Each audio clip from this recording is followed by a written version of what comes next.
Bah, c'est parti avec l'album, franchement l'album il est bien, c'est pas parce que c'est mon album mais je le kiffe.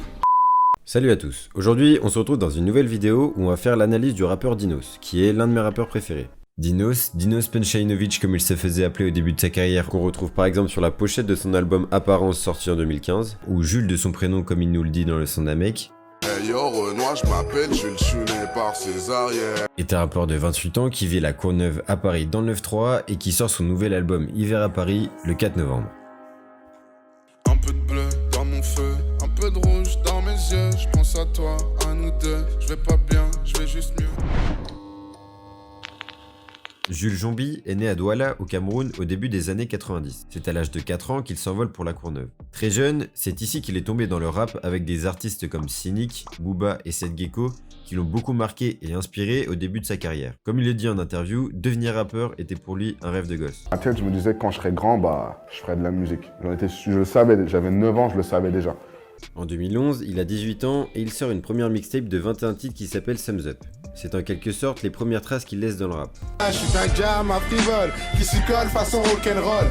Un adolescent avec des punchlines dans sa pokéball. Par la suite, Dinos s'inscrit dans une ligue de battle de rap parisien, les Rap Contenders. Grâce à ses punchlines travaillées et son aisance sur scène, il commence déjà à faire parler de lui.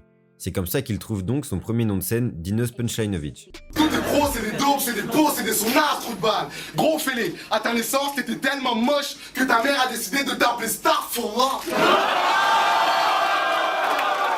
En 2013, alors qu'il assiste au Planet Rap de Némir, Dinos va taper dans l'œil de Omar Samake, le patron du label GoldenEye. Et moi j'ai senti un truc chez Dinos que personne n'a senti clairement, je te le dis direct. Même quand je le signe chez Def Jam, Benjamin il me dit ah ouais tu veux faire, fais.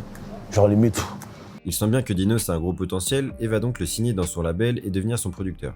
Dinos sort donc son premier projet solo en 2013, L'Alchimiste, qui ne rencontrera pas vraiment de succès commercial. Et pour la cover, c'est pas non plus une réussite, on va pas se mentir. Chacun des ronds, c'est les bases du rap, tu vois, c'est des trucs bien carrés, bien ordonnés. Et moi, en fait, je suis la tâche qui arrive, qui ramène ça.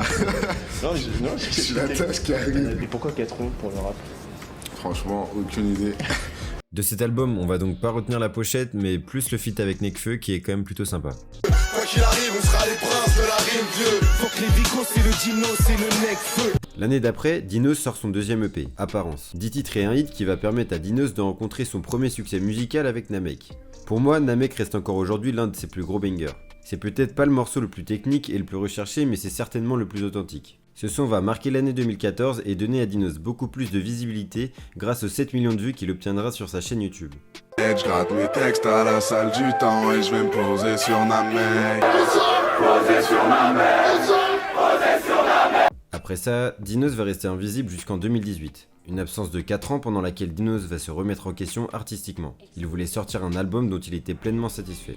C'est aussi durant cette période qu'il va décider de changer de nom. Quelque part, un Punchajnovic. C'est horrible ce nom. C'est vrai? Horrible. Il est pas trop tard, tu peux changer de nom encore. En 2015, tu changes de nom là. En 2015, ouais. On verra.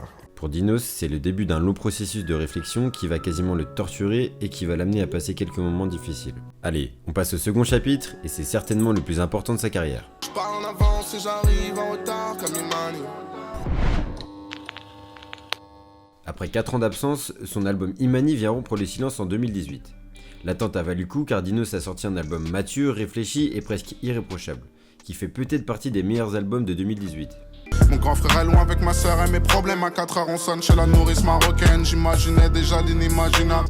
Alors bien sûr je suis bonne figure, faut pas que je m'effondre. Quand on me demande de tes nouvelles et que je sais pas quoi répondre. Des notifications, j'ai des notifications. Mais ce n'est pas à toi. Dinos clôture cet album avec le son presque célèbre. Je rassure ma banquière en disant que je suis presque célèbre. C'est comme s'il voulait nous dire que son prochain album allait être la concrétisation pour devenir une célébrité. Bref, on passe au prochain et dernier chapitre, la confirmation. Les Champs-Élysées brillent avec la lumière de l'Afrique. Un an après la sortie d'Imani, Dinos sort Taciturne, un album très complet qui aborde des sujets plutôt personnels construits autour de la déprime hivernale. En gros, c'est pas vraiment le genre d'album que t'écoutes en été quoi. Dinos se livre totalement avec mélancolie. Et ça peut être contradictoire avec le disque car quelqu'un de taciturne est une personne qui reste silencieuse. Mais en fait justement, il livre dans le projet tout ce qu'il n'arrive pas à dire dans la vraie vie. J'ai personne à qui me confier, à part Pro Tools. Moi ma thérapie, se fait sur des accords. Si tu savais tout ce que je garde en moi, mais je n'en parle pas, car chez nous c'est comme ça. On souffre, on ne pleure pas, c'est Dieu qui nous aidera. Alléluia. Et oui, pour l'analyse de Dino, c'est déjà fini. J'espère que vous avez kiffé la vidéo. En tout cas, moi j'ai pris du plaisir à la faire. On se retrouve dans un prochain épisode où on parlera d'un nouveau rappeur. Et en tout cas, j'espère que vous avez passé un bon moment. Ciao.